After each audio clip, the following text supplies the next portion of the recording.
Welcome back, everybody, to the Oakland A's franchise as we get into Season 5 of the series here in spring training. We have a very exciting version of this team, and we've come quite a long way in the 4 years rebuilding. We've got some of our youngest and best prospects now at the big league level helping make an impact, and this team is showing some real potential after a 74-88 season in year 4.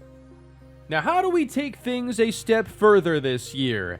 To me, it comes down to the development of our youngest players. Michael Soroka is not going to be better than he was last year. Vladimir Guerrero is not going to be better than he was last year, in all likelihood.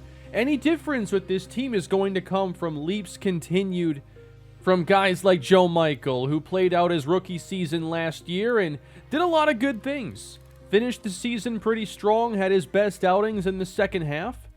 We need guys like Tyler Soderstrom to be better than he was last season, along with Trey Sweeney. Soderstrom took a bit of a step back this year, and now at age 25, is he going to be more like the 2026 Tyler Soderstrom or the 2025 version? And I think the same goes for Trey Sweeney, who showed better play in that 25 year. Miguel Vargas, we traded for him last season as a big addition to the future of this team, but he did not play well in 58 games. I was not busy in free agency with this team. We added Dylan Carlson because we had to address something in the outfield. We get a very high-level defender and a guy who can hit lefties and a switch hitter. So that's going to be a really nice thing to have on this team. But I didn't want to bring in too many veterans that would take away playing time from everybody else. Aaron Don is back from his torn ACL. He is 100% entering spring training.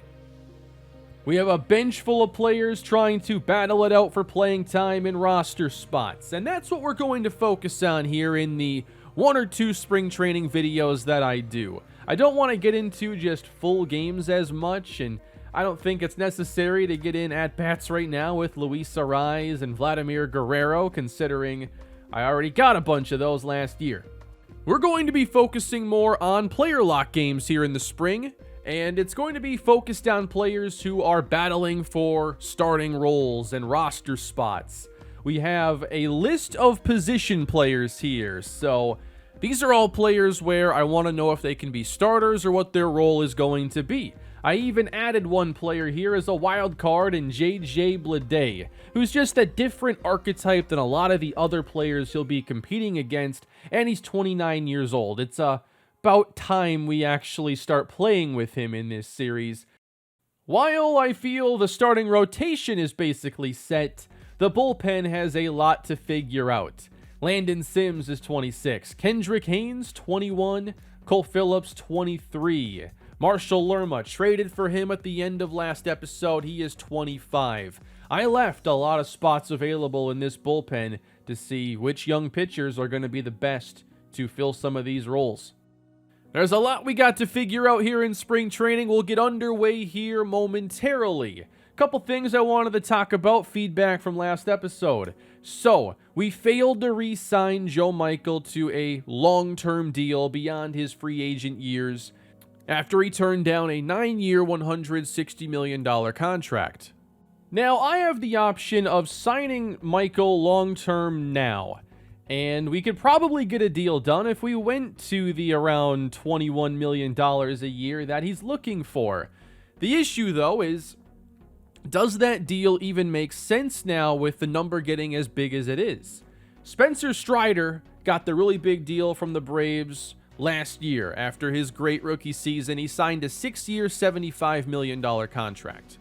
That's at $12.5 million a season.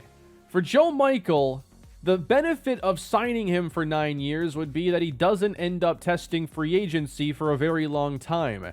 But the negative is immediately beginning to pay him a very premium salary, which will impact what we can do to this roster for the next few years. If our goal is to put a winning team around Vladimir Guerrero and Michael Soroka in their prime still, that's money we might end up needing. I was not aggressive in this last free agent period because that's just not what I thought was best for this season. But if we end up being a 500 or better team and are in the playoff mix, you can bet that next year we be trying to use, $25-30 million to get this team actually in contention. But if that's already being paid to Joe Michael, then you have to weigh the positives and negatives of that. If down the road he's a 99 and wants to be paid, $30+ million a season, it's nice to have him already under contract for 9 years at 2/3 of that, at like $22 million. But the short-term ramifications would be less salary flexibility. This is a team with a small budget. So paying a player $20+ million more than you have to just to secure his long-term future, it's just that tug of war. Are you willing to make that move? We have around $150 million we can spend on players. You want to tie up 25 of that or 22 of that in Joe Michael tomorrow for next season? I don't know. Now, I think that also brings up a really good question in, 9-year contract, that's a lot of time. Like, how far are we even going in this franchise? And that's been something I've been trying to think a lot about lately as we approach football season in Madden. And typically, if those of you aren't aware, I am mainly a football channel. I have built both of my channels really off of football content. But it just so happens that I've really gotten into baseball content the last few years, and this series has become one of the most successful I have ever done. I wasn't really sure what to expect when this series got underway. It's my biggest baseball series I've done on this channel, and I have still continued to be blown away with just the support and the excitement around a team that is still rebuilding and never won more than 74 games. I know I got something special with this series. So my plan was to just, focus on the A's for the summer, and then when football season gets here, we'll go from there. Well, we're almost there, and I gotta make a call on what I'm going to do because I can only do so many series at a high level. And what I think is gonna happen when Madden comes out is I'm going to continue focusing on the A's series a lot here, and I want to do smaller projects probably right off the bat with Madden. Maybe some smaller short-term rebuilds, but still giving the A's the focus on this channel, and maybe it stays that way through October, November. I have no idea yet. I have to see how things continue to progress, where we are in the franchise. There's just too much unknown, but while this series is performing the way it is on the channel, and I love making these episodes, and 40+ episodes in, I have hundreds of comments talking about how, you can't wait for the next episode, and you're excited that it's over an hour long. Like, I have never made a series like this. And as you do in baseball, you ride the hot hand. And if this series is the hot hand, it ain't going anywhere. If I don't end up doing a big football series this year, so be it. I think that I have to be smart with the time I have to make content. I can't do everything. I have to prioritize better, and this has been the first year really in my YouTube career where I feel I've prioritized things well. We're still in the rebuilding phase with this team. Like, I have no idea what the series looks like if we have, consecutive playoff seasons or anything, so I'm just enjoying the ride, and we're going to continue here in the A's franchise as we have here these last few months. Next thing I wanted to talk about. So, one of the issues I have in this game is secondary positions for players getting screwed up when they're drafted. So, Yusniel Cruz, the number 1 pick, he is meant to be an outfielder who can also play catcher. However, I have no clue how to really set up the positions here because I can't choose, outfield/catcher as a secondary position. And I've also run into this issue for, not like a big prospect of ours. He was like a 7th round pick. But Paul Mosen was meant to be a utility player. Like, everything. And I can't really edit him to be a utility player unless I'm missing something. I can edit his primary position, but there is no infield/outfield secondary that solves that problem for me. So I'm not exactly sure how to make Yusniel Cruz an outfielder who can possibly play a little catcher. all I can do right now is have him set up to be an outfielder. Not that I'm likely to play him at catcher, but I drafted him as a player who had that possibility, and I wanted that option. So if you got any tips there, that would be great. But why don't we get into some baseball action for the day? And I know exactly where we're going to get started. Every year you wonder what new players are going to step in to make a big difference for your team. Well, I feel like getting Aaron Dunn back this year is just like a free agent acquisition. He only got to play like 27, 28 games last year before tearing his ACL on a slide into second base. Aaron Dunn is back. He'll be manning center field here as we get the season underway. He doesn't have a very strong arm, but I want his range there. He's one of our rangiest outfielders. I've gotten to play with him a bit here in center in the prior spring trainings, and it's nice having 80-plus speed here to cover some ground. Dunn over. That one's routine. He'll make that play. But Aaron Dunn was looking really good before his season was basically taken away from him. He was reaching base, getting multi-hit games, and it's unfortunate we didn't get to do more. Popped him up this time on a high fastball, and Dunn starts spring training 0 for 2. Oh, we got the bases loaded here. Nobody down. Looking for an RBI. The pitcher is Forrest Whitley, who spent a short time with us earlier in the franchise. And there's a base hit into right. Driving home at least one, and the bases will stay loaded. And that was 104 exit velocity. Like last year, Don was getting hits, but he wasn't hitting the ball this hard very often. He obviously isn't much of a power threat right now, but he also just doesn't get like the high exit velocity that excites you. So I'd love to see if that is more of his game this year. I think it's possible. Just every point you get there in power should make a difference. And there are so many players I'm excited to see this year. You know, Zach Geloff was a very surprising star for us last year. He was near a 3 WAR and was at times one of our most reliable hitters. We want to see if he can duplicate it, if he adds some power to the equation this year. Vladdy now, 0-2. He skies it into shallow left. But we got 4 on the board. I want to see his range tested here in center and his arm as well. And, well, I think we're going to see the arm at least on display. Should have thrown to third base. Would have had a chance. Yeah, when the catcher has to sprint halfway to the mound, that's not a good sign. But we signed new coaches, and with the training, we're hoping that his arm continues to improve. We'll throw home again here, and Don will get it there, but can't get the runner quite in time. Shallow center, here he comes. I'm going to throw a third base here just to see his arm on display. He got it there. And still to this day, in all the spring training, minor league, and major league at-bats I've had with Aaron Dunn, I have never hit a home run with him. When is that ever going to happen? Will it ever happen? Not with that swing. The other question I have with Don, like the other lefties in this lineup, how will he hit lefties this year?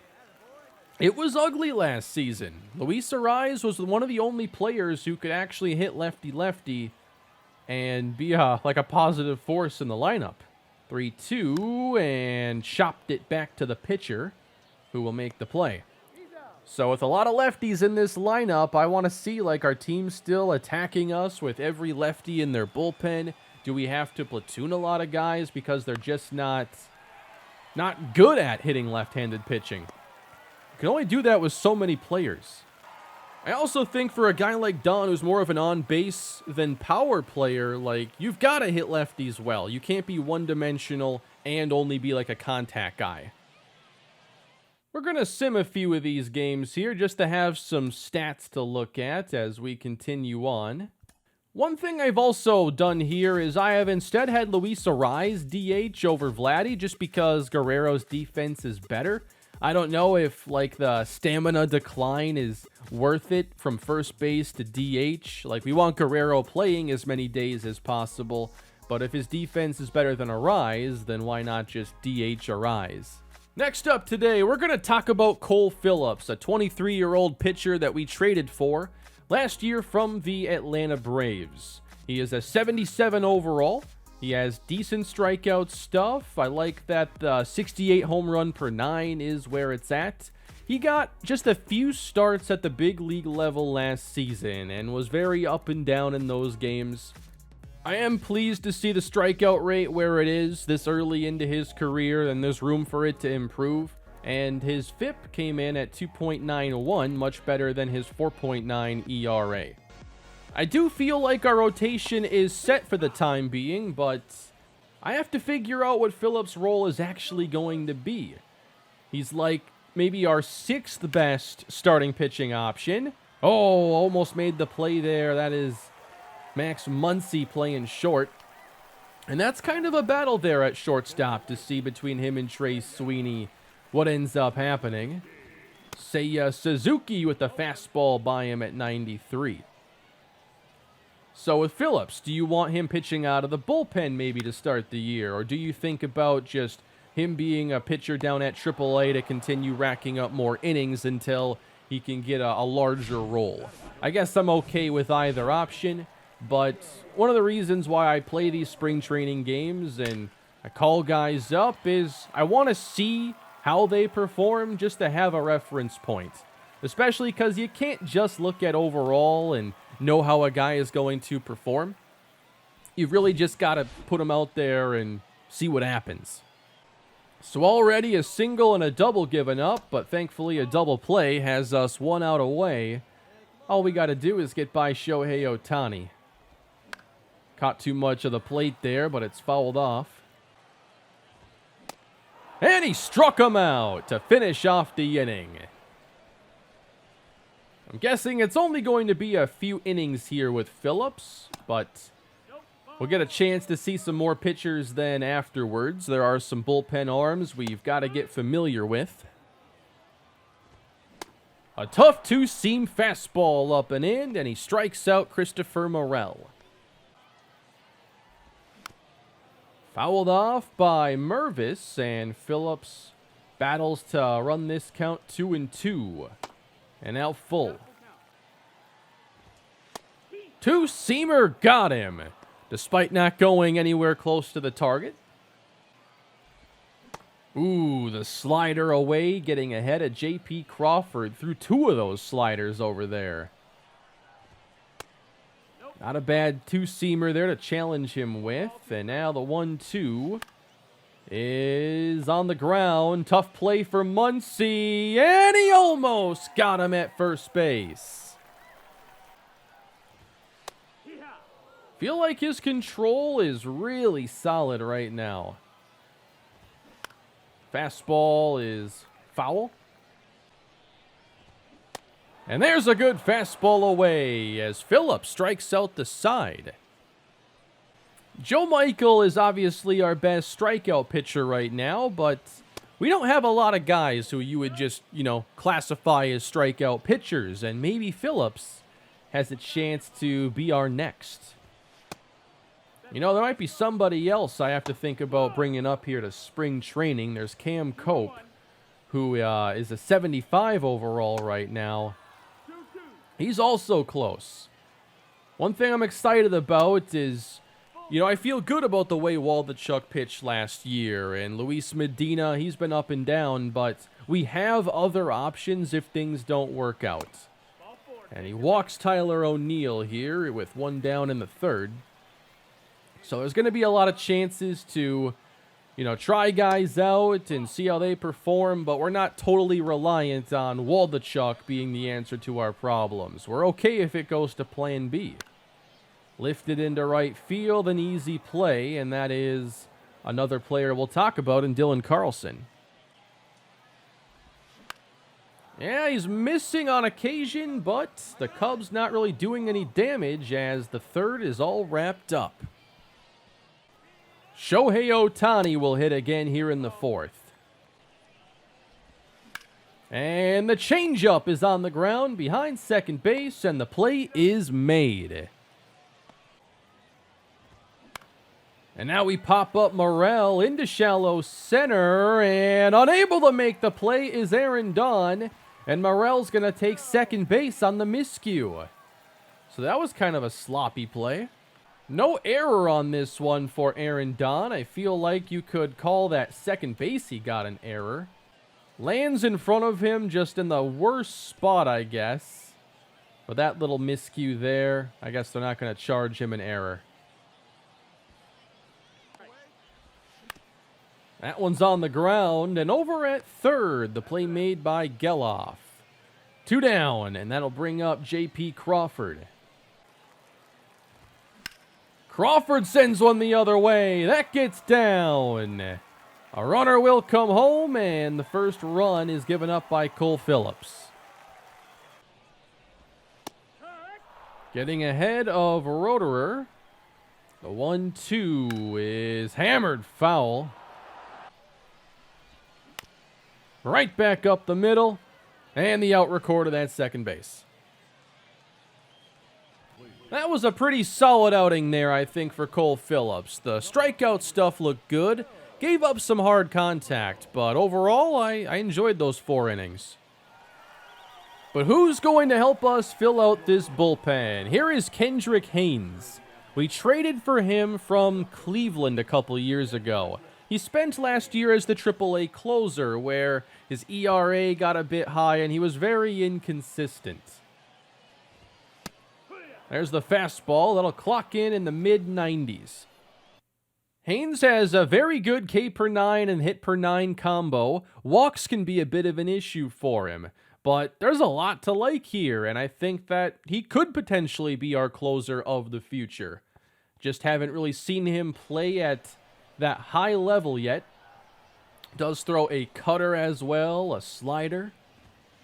There, the cutter catches a lot of the plate, and it is just out of Carlson's range. The 0-2 gets him to go around, and Haynes picks up the quick strikeout. I like the stance here for Ernest Reyes. I like seeing anything that's not generic. That's on the ground for Muncy at short. Out number 2. I guess what's nice right now is with Acevedo's 3 years of good play and Alex Reyes turning into like an elite level reliever, we're not looking for anyone to take on like the biggest roles in the bullpen. We just need solid 6th and 7th inning guys. So that takes a little bit of the pressure off of having to play some of these young players. Makes it easier as well to just develop them kind of on the job here at the big league level. 1-2 now from Haynes. Fouled off. And it's over Haynes. Vargas behind the bag makes the play to finish off a 1-2-3 7th. But now let's get somebody in there that I have never played with. Marshall Lerma. So he dealt Shea Langoliers to the Twins for the young reliever who has only C potential, but you can get by with that in the bullpen. Can you go out and give us like 13 good pitches when we need to? Facing Pete Crow Armstrong here with the Cubs. Marshall Lerma. I thought he just had a really solid blend of skills, and it was worth trading for him even if he didn't really develop a whole lot more. So he too has a good combination of hit per 9 and K per 9, but the walk per 9 and the home run per 9 are also decent. The low rating for him is pitching clutch, which means like he's not somebody you want out there when runners are in scoring position. He's not going to be the guy to get you out of a bad inning in all likelihood. Swung on and missed. That's at 91. Definitely doesn't have overwhelming velocity or anything, but still manages to be a good strikeout pitcher. Lerma strikes out Pete Crow Armstrong. So you're going to see a lot of these young guys in the bullpen this year, barring them just having terrible springs. Pitching has become a decent strength of this team. For much of last year, our starters did a really good job. We had Soroka pitching at a high level, and I liked where the bullpen was a lot, Because we've been having, Victor Gonzalez, Alex Arraez, and Domingo Acevedo play well. And then Zach Jackson gave us a ton of good innings last season. So again, we're not looking for any of these young pitchers to be one of our 3 best relievers. Gonzalez, Reyes, and Acevedo, until further notice, are the top 3. Lerma getting ahead of Dansby Swanson. And he puts them away! Strike 3! Really good outings here for all the pitchers I've highlighted. But someone's got to win this game. Let's get back into the batter's box. We got Josh Baez to start things off. Last year, lefties gave him all kinds of issues. And that was a bit of a surprise to me, given his ratings are better versus lefties than righties. But that's baseball for you. You're never going to be quite sure what you're going to get, especially with young players. But we're back to see how Baez handles his business. And that it gets speared over at first base. So that's going to bring up Aaron Dunn. And rather than the lefty-lefty at-bat, why don't we go and get Deshaun Knowles out there? He's competing for a bench role right now. Called him up. First at-bat was a home run. But ultimately, he hit under 200 last year in his major league playing time. And also kind of struggled at AAA. He was brought up because of injuries, not because of like a spectacular minor league campaign. So he's definitely looking for a bounce back. A lot of our young players just didn't hit well last year for whatever reason. You might be wondering, where is Miguel Cabrera? He's better than a lot of these prospects. I'm still continuing to wait on his defense and durability to come around. I just don't think that right now is the time. And in the meanwhile, he can also develop, hopefully, a bit more power. I think this team is getting to the point now where we can afford to be patient because we're playing with some intriguing players who also deserve a chance to develop. Into center field. Knowles flies out. We'll bring in the infielder, Robert Poisson, who did not have a great season last year, getting demoted down to Double-A, and just, again, not having a great offensive season. It was a theme with last year's team. That's deep but foul. And he skies it into right field. And the Cubs have a 1-2-3 ninth. So we're going to throw out another young reliever in Landon Sims, who spent last year down at AAA. But the previous year, he was at the bigs. We're back to give him another chance again this season. Ultimately, Sims did not play well in spring of last year, and that's why he ended up not making the cut. He does have 44 big league appearances, and in those 45 innings, he has allowed a 5.8 ERA, a 1.8 whip, and he's been just a zero WAR player. I forgot that I called him up at one point last year, so he got about as much playing time there as he did the previous season, but I think we're still, hoping to see a little bit better play. The FIP is good, the home run rate is good, but walks have been a problem for him. He has good pitching clutch. He has good home run per 9. He is the kind of pitcher, then, with these ratings, I think, that if there's, one out and a runner in scoring position, then he's an option to get you out of that jam. Jam behind first. Carlson coming in, makes the catch. That one had him confused, it looked like. 95, top of the zone, and Sims gets ahead of J.P. Crawford. Low taken, ball 2. Two-seam, got him! Right on the mark. We're throwing some nasty two-seamers here in this game. That was perfect. Oh, that was also nice. Tough to get that outside corner called, though, on a consistent basis. That's high, and now he falls behind. I mentioned walks are an issue for him, and he issues one here. Flied in right. Carlson's over at the wall, and it's out of reach. Getting ahead of Peyton Henry. Just missed low. A good changeup. The count has run full now. Runner goes, and it's strike 3. So it's ultimately been a pretty good showing for every pitcher here that we've gotten into this game.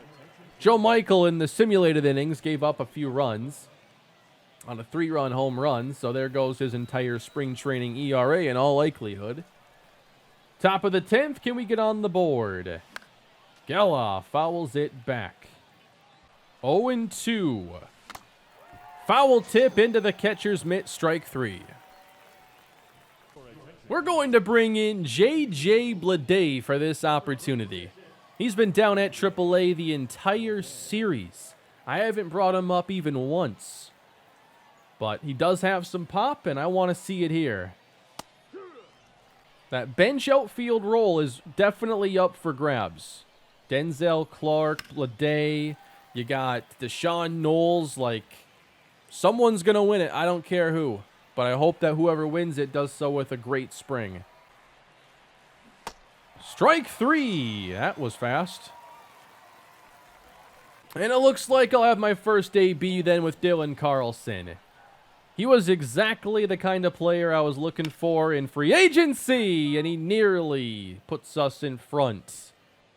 We got a switch hitter who hits lefties exceptionally well and is a great defender. We just are not putting the ball in play well right now. Everything's getting fouled back. Chased it high, and that is strike 3 again. I'm leaving in Landon Sims to start off this inning. Cubs just got to get that runner home from second. I know he has that good pitching clutch, so I want to see him get this first batter if he can. Nice changeup away that time as he gets ahead of Brennan Davis. And he struck him out. 11 balls to 12 strikes for Landon Sims, but he got us 4 outs. Now we'll bring in the veteran Victor Gonzalez. Lined into right field. This is going to be tough on Carlson, and he's not going to get it there as the Cubs do win the game 5-4. Just put it in the right spot. But hey, that was a fun time to get to see these pitchers and get some good innings with all of them. We'll sim out like another week or so and have more stats to talk about as we get through the rest of spring training. We'll just do it all in one video today. We don't need a ton of at-bats or anything. Now, you'll also notice I never ended up calling up Yusniel Cruz. I just don't think we need to right now. We have a lot to figure out. If Cruz is dominating as we expect, he will get his chance possibly this season, but we know he's going to start off in the minor leagues. Obviously, opening day is going to be right around the corner, and I have no idea if we open at home or on the road. Obviously, I have to get the stadium finalized for that first home game. Kinda hope that we start on the road just so I can have a little more time to finish what I'm working on. But I do have one more update I want to share with you today. Here's what I've been working on.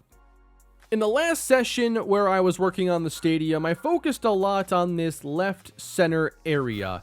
And this is what it was the last time I showed it to you. But here is what it looks like in game with the changes I've made. We're going to put our big scoreboard over there, and I really like how you can read those numbers. I can read them well when I'm playing, so I can look at averages and the batting order. And below that, we also have a stat scoreboard here for the current pitcher and the current hitter that is really cool. A little bit harder to read from in-game, but I was really trying to figure out where to position the scoreboard and how to make it usable when playing, because I love being able to see those stats as I play. So I've revamped that entire left center area. Took out everything that was in there, even the building that everything is kind of up against. And I like where it is now. So that's another thing I can check off. I've also adjusted the wall color, the seating color. The main thing now is just I want to put a nice spot in right field for those retired numbers. I'm probably going to put a different backdrop there. I liked this one because it's kind of that Oakland A's dark green, but I have another one in mind that has more space to fit all the names and numbers. So it's right field I have to figure out, center field, and then the left center corner. But the stadium is very playable and functional right now. He showed promise for us last year and is only building upon that right now. Let's talk about Max Muncy a little bit. 318 average, 923 OPS. I think he's going to be playing a lot. And especially against lefties, I think that's a good place to be starting him. You know, Trey Sweeney wasn't great last year, and I still have high hopes for him. But Muncy's playing really well, and we've got to get him out there. 3-2 here in the second inning as he faces a lefty in Braxton Garrett. Bouncer left side. And that'll be a ground out to third base. With the position flexibility of this defense, we can afford to get pretty creative with things. And as the season unfolds, we'll see what happens with guys like Miguel Vargas, who can play second base, but he's got to hit a whole lot better if he's to actually be there every day. You can move a guy like Geloff there. You can play Sweeney at third base. There's just so many ways you can set this up. But I did get Muncy some starts at short last year, and we'll likely do more of the same with him hitting this well. What are our pitchers doing in this game exactly? They have 13 runs on the board. This is ridiculous. It all began with Soroka having an ugly outing, and then the next 4 pitchers all came in to also give up runs. Marshall Lerma had the worst of it, it seems. A role that's fun to carve out in your franchise is that bench power bat.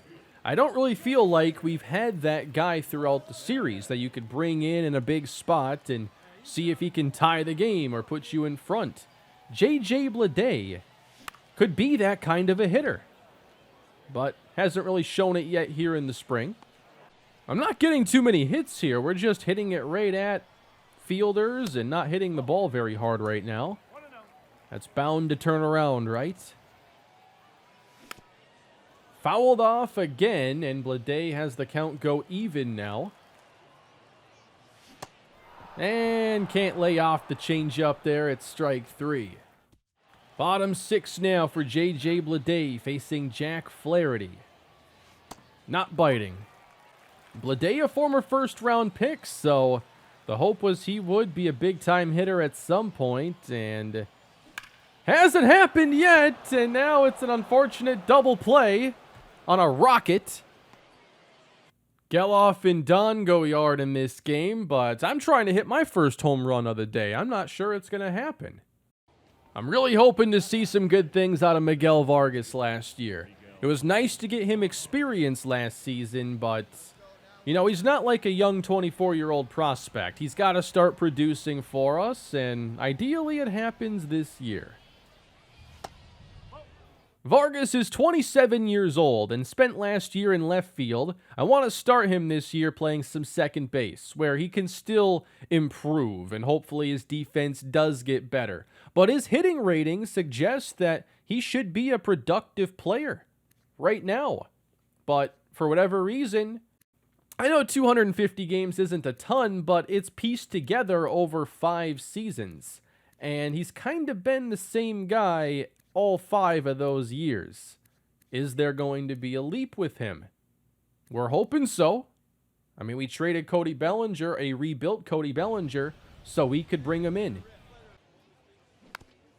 Fouled off the slider. We're just a little too early there. Just trying to get a hold of one. Here's one out to center field. I don't think it has enough. And Vargas flies out to center. So I'm not expecting his defense to be great at second base, but he also doesn't have a lot of range, and he's not like a great outfielder either. It's better to keep him here. The main reason I traded for Vargas is because I believed he could be a really good hitter. There's a drive to left field. And Miguel Vargas gives us a homer over the hill in deep left field. That was awesome. That flies 442 feet out, his second homer of the spring. Oh, that's a pretty good average there for Trey Sweeney. He pinch hits for Vargas here in the 7th. So let's talk about Trey a little bit. By the way, I am going to be redoing everybody's numbers for this year, so hopefully there are no more numbers changing every episode. So I have to go in manually and just choose a preferred number that's unique for everybody. It's not that much work, but I'll get that done once we trim the roster down. Sweeney pops up. Got Sweeney wearing 33. And I'm still going to be starting him at shortstop, but platooning with Max Muncy. You know, I think until one of them can really take that job, they're going to split time. But Muncy is really making a case to get a lot of playing time. Muncy can also play some second base. He can also DH if we need to get him in the lineup if he's hitting that well. So guys like Vargas, you know, their playing time isn't guaranteed if they don't produce. That was ugly. Looks like right now Josh Baez is still hitting under 200. And you kind of wonder if he needs more time at AAA. After not hitting lefties well at all last season, after hitting nearly 200 for much of the year, we saw a little improvement in the second half. He brought his average up into the 220s.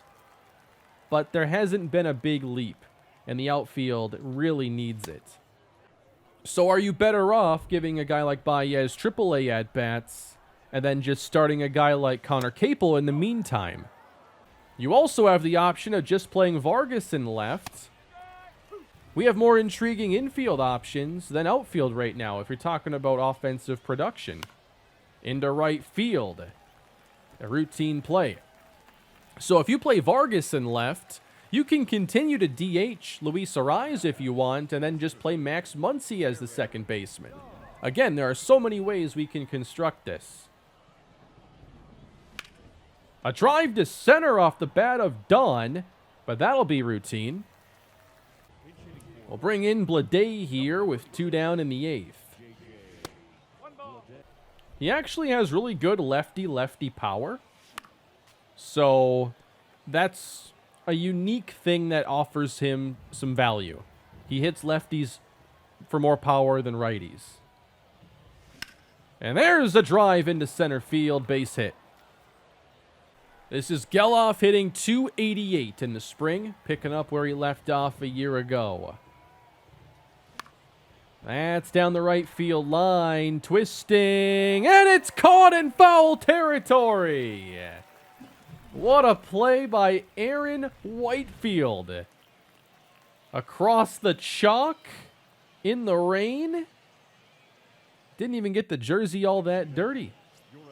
All right, I want to bring in a new pitcher here, and it's going to be Kendrick Haynes. This is his 10th appearance, and the numbers look really solid. I think a spot on the 26-man roster is going to be there for him. Oh, that's a good fastball that doesn't get the call. On the ground and past Muncy. That was a slider that was left up a bit too much. Joe Adell.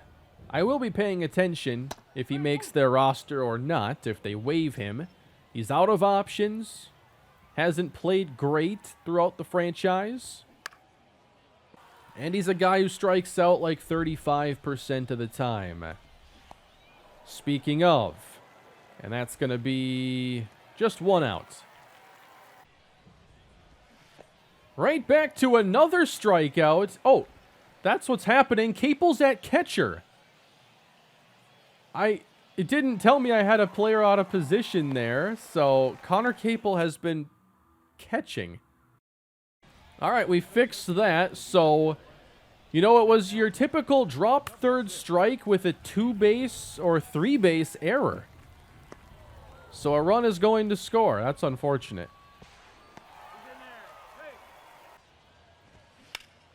Base hit left field. And now getting ahead of the next batter, 0-2 for Kendrick Haynes.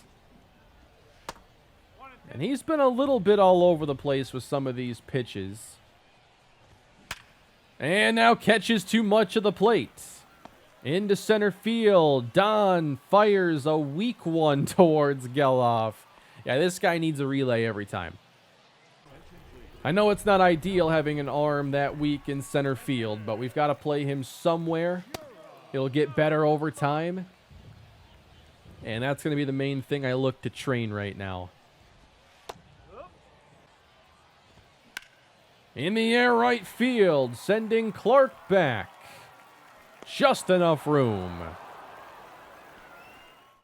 Speaking of Denzel Clark, he's here hitting .355 at the moment. Really nice. He's spent a lot of his time in this series hitting for an impressive average. Last year he got more playing time and wasn't able to maintain it. Left field and in the air. And Clark is retired. And we got Trey Sweeney hitting here in the ninth. Breaking ball is on the ground to second base, and the game is all wrapped up for an Angels win. We are going to make a trade now here in spring training, and we're going to be trading away Ryan Cusick, starting pitcher who's 74 overall, B potential, but not going to make our 26-man roster. And he doesn't have any more options left. So rather than try to pass him through waivers, I'll trade him to a team that doesn't really have great starting pitchers. So he should have a chance to play with the Pirates. And we are going to be acquiring a 23-year-old outfielder who can also play first base. This is Ryan Clifford. He has C potential, but I feel like he's got a really nice blend of skills already. He's somebody I'd like to develop more at Double or Triple A and see what he becomes. So that deal is done. I want to get one more game in where I can take some swings here with J.J. Bleday. I just want to see that power on display a little bit. He does have more against lefties. Well, that one's hit pretty well, but foul. And now fouled back a good one. On the ground, and a slow roller to short that he cannot beat out. They do bring in a lefty here in the sixth. That's Robbie Ray. We have a 3-2 count here from Ray. Too late, and it was a really good pitch. Well, they pinch hit for him, so let's go ahead and play an at-bat now with Connor Capel. If he is to get some more playing time this year, he's not having the best spring to show that should be his role. Because I am leaning towards getting Josh Baez some more AAA at-bats. But it's kind of becoming an issue now of who to start. It's almost better just putting Vargas back out there and getting a stacked infield or a stronger infield for the offense. And having a guy like Denzel Clark on the bench who can be a good contact guy. Strike 3 on Capel. So we're just about wrapped up here with spring training. And I think we have 1 or 2 games left. Another player who is likely not going to make our roster that I would like to trade would be JT Ginn. And I am going to be acquiring Juan Guerrero. He is an outfielder, but he plays everything but catcher. And he's a pretty decent defender. Has, okay ratings across the board, but I'd like to bring him in for a player that we're just not really developing anymore. Now, as it turns out, Guerrero was already on the Rockies' 40-man roster, so he's on our 40-man roster. And why not get a game in with him then? I've wanted to have a decent utility player that we can have on the team that can just fill in about anywhere. So I saw Guerrero in the player finder and knew I wanted to go and get him. His offense, though, doesn't seem to be anything impressive to this point. Ratings in the high 40s, low 50s. Guerrero up the middle, a slow roller behind the bag, and he beats it out. So there's a hit for the new guy. He also has decent speed, so he's like a decent option as a pinch runner or defensive substitute. Sweeney hits one on the ground, and Guerrero's out at second base, and it's a double play. Let's see if he can go 2 for 2 off of Logan Gilbert. Runner at second. Nice slider away to start the at-bats. He does have 56 batting clutch. Like, there's a lot to like here. I mean, he's not like a top prospect or anything, but to be a role player, he can fill a few different roles. As a pinch hitter with that batting clutch, it's kind of intriguing. His defense as well. All sliders so far from Gilbert, and he's ahead 1-2. Into right center field and under it. It's hard to swing at those sliders early and then not be late when you try to make the correction and he goes to the fastball. Hey, they took him out of the game. I was trying to play with him. But we're wrapping up our spring training session for the year, and we'll have Deshaun Knowles hitting the 7th. Just cannot keep it fair today for whatever reason. On the ground, and a slow roller again. Scooped up, and Knowles beats it out with his good speed. But how about Trey Sweeney now? Wrapping up a solid spring training for him. Will he hit lefties this year is one of the storylines going in.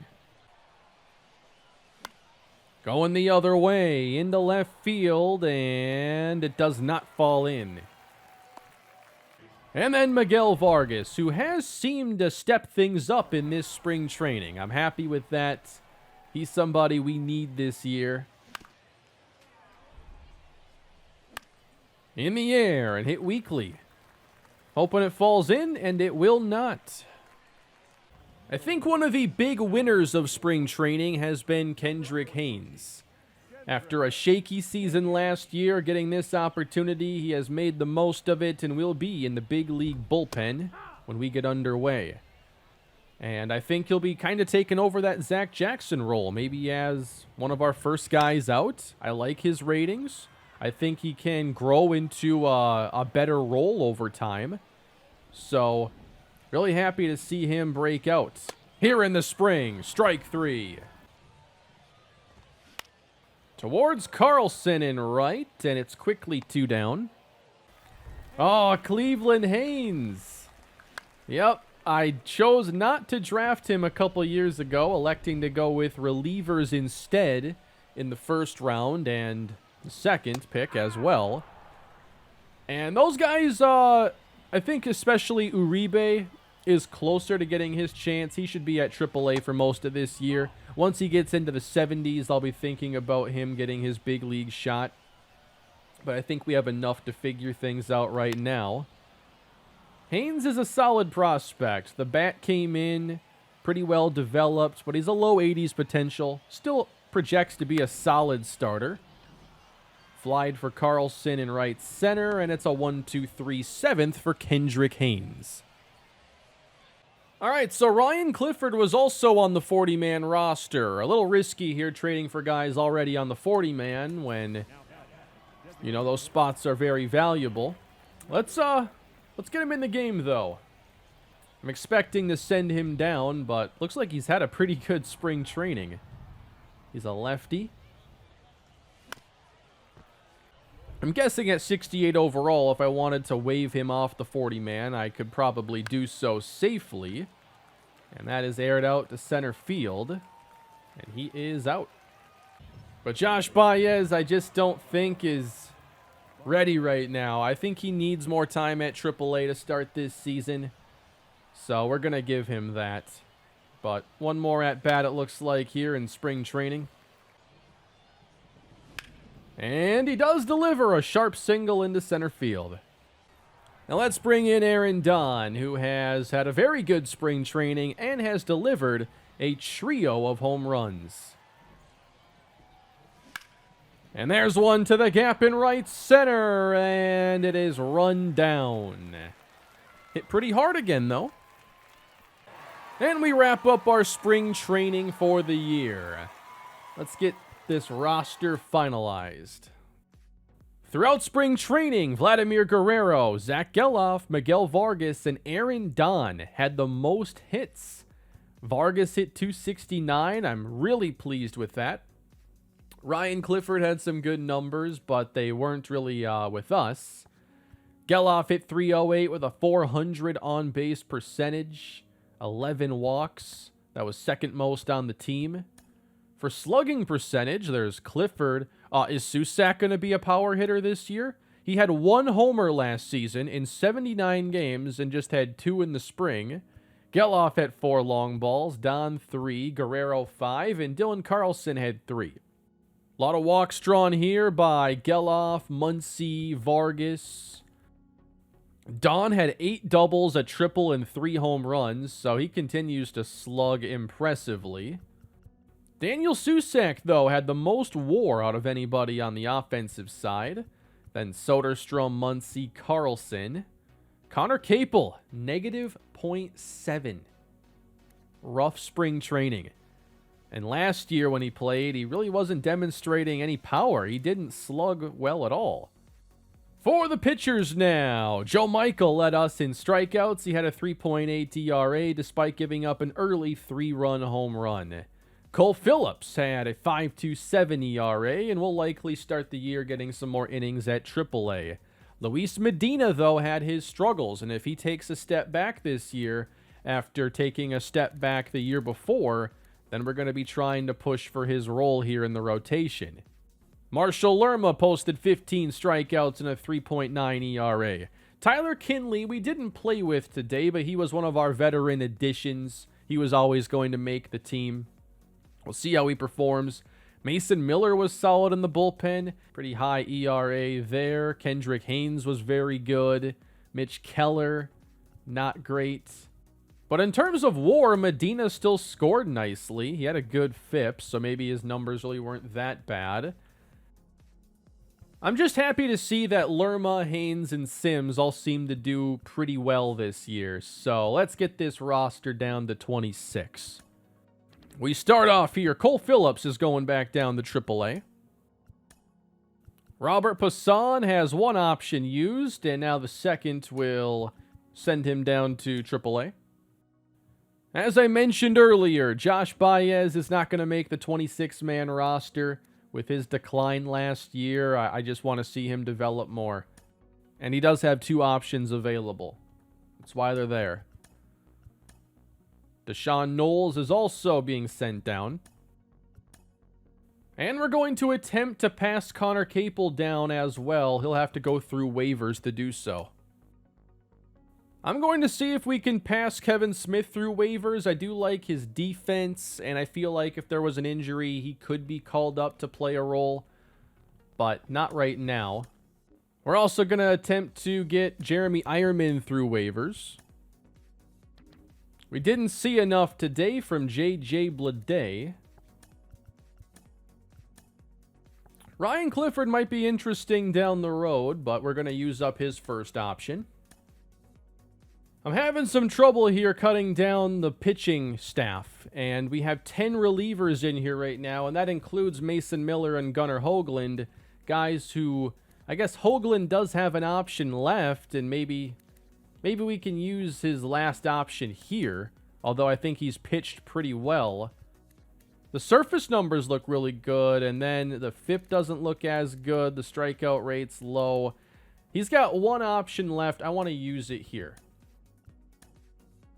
And I want him to spend all year just hopefully trying to get that K rate up a little bit more. And just so I don't have to waive anybody else, I think I am going to send down Landon Sims. I thought initially he would make it, but this will get us down to 26 with no more waiving. So we have gotten down to a 26-man roster, and oddly enough, it includes one of our newest players in Juan Guerrero, who is out of options, is a utility guy that can play everywhere. I think at 70 overall, there's a chance we could pass him through waivers, but we don't have to try that right now. That can be a move we do down the road. And I think it's easier to get away with sending him through waivers if we wait for teams to make claims and further solidify their roster. So if we just waive him after that first waiver period, any time after that, we have a better chance, I think, of actually getting him down at AAA. Because I'd like to develop him a little bit more. But I think he's going to be on the opening day roster, along with Darrell Arraez, Denzel Clark, and Daniel Susac. The pitching staff has Michael Soroka, Joe Michael, Mitch Keller, Ken Waldachuk, and Luis Medina, with Kendrick Haynes, Victor Gonzalez, Tyler Kinley, Marshall Lerma, Jonathan Hernandez, Mason Miller, and then Alex Reyes and Domingo Acevedo. And I haven't decided yet if I want Reyes to be that new closer, because I feel like he's played himself into this role being as dominant as he's been, especially last year. I think I'm going to put him in the closing role. And the way I have our starting lineup right now, I do have Vargas in the outfield again because that allows us to play Geloff, Sweeney, Muncy every day easily. And there just hasn't been another outfielder to step up. And perhaps there won't be until a certain somebody is ready for his chance. I'm sure Cruz could step in right now and do an all right job at the least. But we need to develop him a little bit and stay patient. This is not a win now team. But if these young guys continue to take steps, there's a nice ceiling with this roster. Our season will open at Seattle with Michael Soroka facing George Kirby and the Mariners. Our first 2 series are on the road this season in division. And our debut of the new stadium is going to be April 2nd against the Baltimore Orioles. And the way I had the pitching rotation, if you just project out who the starter is going to be, I don't think it can be any more fitting that we're going to be debuting this stadium for a Joe Michael start. I'm very excited to get year 5 underway, and I feel good about this roster that we've put together at this point. We got a lot of young talent on this team, and we're getting to the point now where we can start to do some damage. I'm hoping to see us be above 500 this year. I want to be in that wild card conversation. Last year we were to the All-Star break, and then we collapsed. I want to see us play well into September, be in that conversation, and ultimately be above 500 this year. I know that might be a tall order because we only have a few veterans in this starting lineup. If you look at Arraez, Guerrero, and now Carlson, everybody else only has a couple of years of experience. Vargas is our next most experienced player, and he's played 252 games. This team will go as far as Tyler Soderstrom, Aaron Don, Max Muncy. Those guys will take us. Can't wait for this journey. I don't know exactly which day is the waiver period, but we do have 3 players on waivers that could still be claimed. I'm sure that'll be sometime during the first week of the season. Honestly, 1 through 9, this looks like a lineup that has the potential to be really dangerous. I don't know how much power these guys are going to hit for. I think that's a concern. Guerrero's got legit power. Carlson has shown it for a year. If we could be anywhere close to average at hitting home runs, I think we have the on-base and batting average with this team to be a really good offense. But that's all for today, everybody. Let me know what you think of the A's chances going into year 5. Let me know your expectations and what players you're most excited to see this year. And if you've got someone you think can be a big breakout candidate for us in year 5, let me know down below. Love to know what you all think, and I'll be going through some of that feedback in the next episode as we get ready for another year in the franchise. Again, thank you for making this one of the most successful series I've honestly ever done, and there's still a whole lot to come. Please leave a like, subscribe to the channel, and I'll see you all next time. Have a great day.